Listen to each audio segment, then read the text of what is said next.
Howdy, howdy, Chris here. On today's episode of Garage Noise, we're going to do a full start-to-finish repair on this Honda Cross Tour. We've got some damage on the front bumper here we're going to replace. We're going to straighten some dents in the fender, and then I'm going to show you an amazing product that should be the only clear coat you use if you're repairing your vehicle at home. So let's dig in and get started.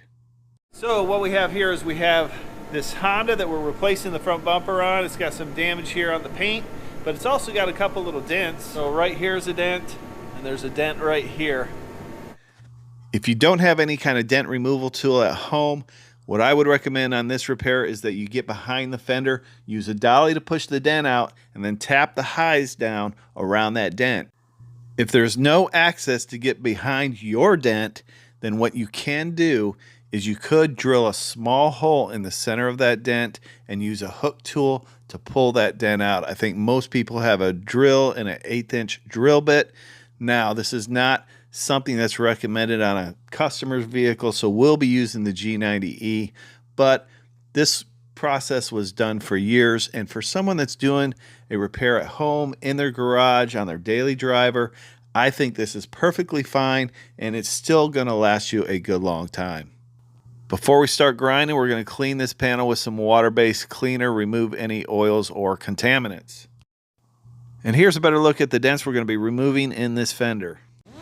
To grind this down, I'm going to be using the angle grinder with a 36 grit roll-lock disc to remove all that paint and get it down to bare metal. Now, you can grind this down any way you choose. The one thing to be concerned about is you do not want to heat up the metal. You can cause warping on the panel.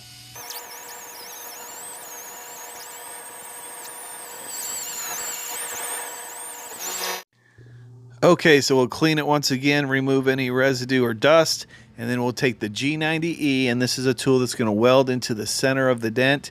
And what we want to do is apply just a little bit of pressure to pull that dent out. Now, when a dent's created, it creates high areas around that dent. So it pushes in the center of the dent and raises the metal around it. So in some instances, you need to knock down those high areas. Now, these are very shallow dents here, so I don't really have to knock down any high areas or crowns. So I'm just going through this dent and lightly pulling it out back to level, and then we're going to put a thin coat of filler over it.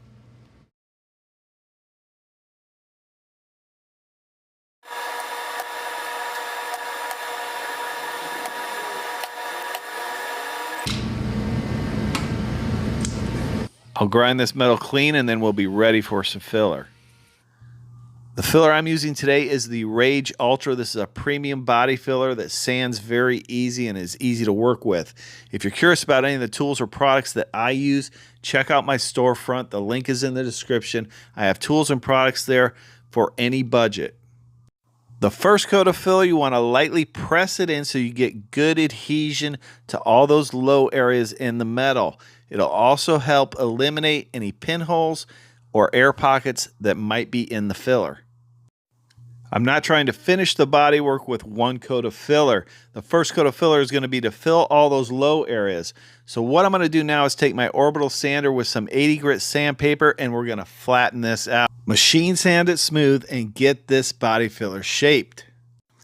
Again, if you're doing this at home and don't have a machine sander, you can do this with a block and a piece of 80 grit sandpaper. Just block it in an X pattern, kind of like I'm doing with the orbital sander here, and get it flat and straight.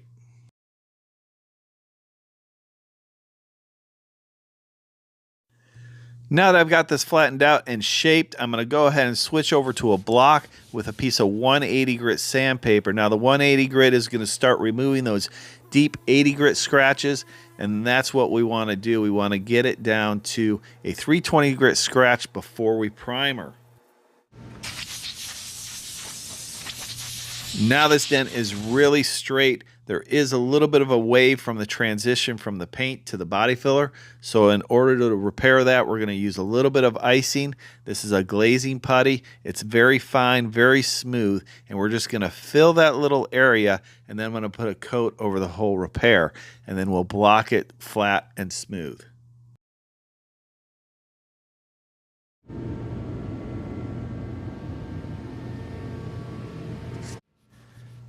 Now I'm going to block this out with some 220 grit sandpaper. We're going to go in an X pattern, different directions, and straighten it out.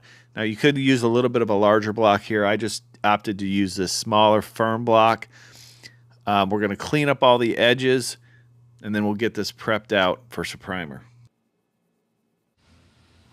Here I just switched over to some 320 grit sandpaper on my orbital sander, and I'm just going to clean up the area around the repair. Any deep scratches that I see, I want to get those machine sanded out with the 320 grit. And then we'll go over the body filler and smooth that out and remove any of the coarser scratches. I prefer to prep out a panel for paint and clear coat before I put primer on it. So I'm going to use my orbital sander with some 600 grit sandpaper on an interface pad, which is a soft pad that'll move with the contours of the panel and keep you from burning through any body lines or any unwanted areas. So we're going to machine sand this with 600 grit. This is going to allow the clear coat to adhere properly, but it won't allow any scratches to show through that clear. Off camera, I went ahead and I sprayed this with 2 coats of 2K urethane primer, which is really my preferred primer for body filler. It sands easy and it fills. The product I'm using today is the Roberlo ME1. This is a 2K urethane primer. It's a direct to metal primer, and it can also be used with an additive as a sealer. If you have any questions about the primers that you should be using on your project, check out the link to the video I'll leave at the end. I'm blocking out this primer with the 320 grit sandpaper on my small block, and then we're going to go over this repair area with some 600 grit sandpaper on the orbital sander to remove those 320 grit scratches, get it smoothed out in preparation for paint. Now I'm going to clean this fender with some wax and grease remover. This is a solvent-based cleaner that's going to remove any oils or contaminants from this panel. Now it's time for paint and clear coat, and we are going to be using a 30-minute clear on this, a clear coat that dries in 30 minutes, and I'm going to tell you all about it. But first, we need to prep out this bumper. So this was pre-primed bumper that I sanded with 600 grit sandpaper, and we put 2 coats of Bulldog adhesion promoter on it. Now it's time for the first coat of base, and the paint I'm using today is the Nason XL. I purchased this at my local O'Reilly's. They are not a sponsor of the channel, but I have to say I've had really good results with this paint line. It has really good coverage, and it's not really expensive. So let's talk about the clear coat I'm using today, and I'll tell you why I think this is perfect for the DIYer or someone doing a repair at home in their garage. This is a 30-minute clear. After 10 minutes, it's dust-free. After 20 minutes, it's print-free. And then after 30 minutes, you can cut and polish it. Now, I've been really busy in the garage lately, so I've had to really move through some repairs. Now, this clear coat is designed for a spot repair, so maybe 2 or 3 panels. You don't want to do a whole vehicle with this clear coat because it dries too quickly. So wherever you're spraying, if you're spraying at your garage at home or in your driveway or wherever it is, after 10 minutes, you don't have to be concerned about dust or debris getting in your paint. And that is a great benefit for the DIYer. Think about this. You can repair, paint, and clear your vehicle and then be driving your vehicle that same day. Is there any drawbacks to using a 30-minute clear? Well, after painting like 4 or 5 vehicles with this clear, I have found one drawback that I do not particularly like, and that is if you do get a dirt or dust in your paint job, you want to polish it out immediately. So after that 30 minutes, you don't want to wait the next day to polish that out or sand it out or buff it. You want to do it after that 30 minutes. I would say within the first hour, I would do it. And because it is a fast drying clear, it is very difficult to polish out if you wait too long. This is just my experience and what I have found.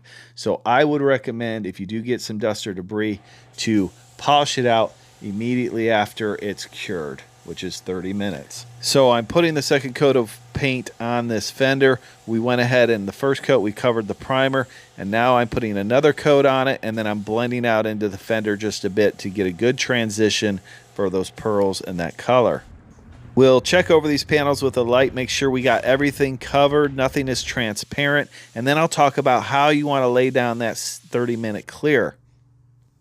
Now that we have everything covered, let's go ahead and mix up our clear coat. The brand name of the clear coat I'm using, the 30-minute clear, is TranStar Select Flash Clear Coat. There's a few different brands out there, and I think all the manufacturers have a speed clear, but this is the part number of the clear coat I'm using. That's the activator. I am using a slow activator. I probably should be using a medium, but with this it really doesn't matter that much because it dries so quickly. So we set up our gun. We're using the 3M Performance gun to spray this clear. Now on this clear you do a double coat. So there is no flash time on it. You don't wait. And I'm just going to do 2 passes over the same area, and that's double coating it, and then you're done. And that's one other thing I really like about this clear. You don't have to wait 10 minutes flash time and then put another coat of clear on it. Not that it's that big a deal, but it just makes it simple and easy, and I can get these jobs out quick. This clear pretty much sprays on just like a typical clear. Now I did bump up my air pressure just a little bit. That helps it atomize just a little bit better. It seems like it's a little bit thicker product, but you're putting 2 coats on back to back. You're double coating it, so it's easy to get it to slick out because you're putting so much material on at once. So I'm just starting on one end of this bumper. I'm going to double coat it till I get to the other side, and then this paint job is done. What are your thoughts on this flash clear or 30-minute clear or speed clear or whatever you want to call it? Do you think it would be beneficial to you? Let me know down in the comments below. The one concern I had when I started using this was dieback. Typically, clear coats that dry really quickly have a tendency to lose some gloss. Now, this does have a little bit of dieback. Not a ton, and it's not anything that's like a deal breaker. It still has a nice shine, nice gloss, but it does have a little bit, I would say probably like 2% dieback. It really doesn't change the appearance that much, so I wouldn't be too concerned about it. And I'll show you the finished product here at the end, and you'll get a good look at how this clear looks in the sun and all put together.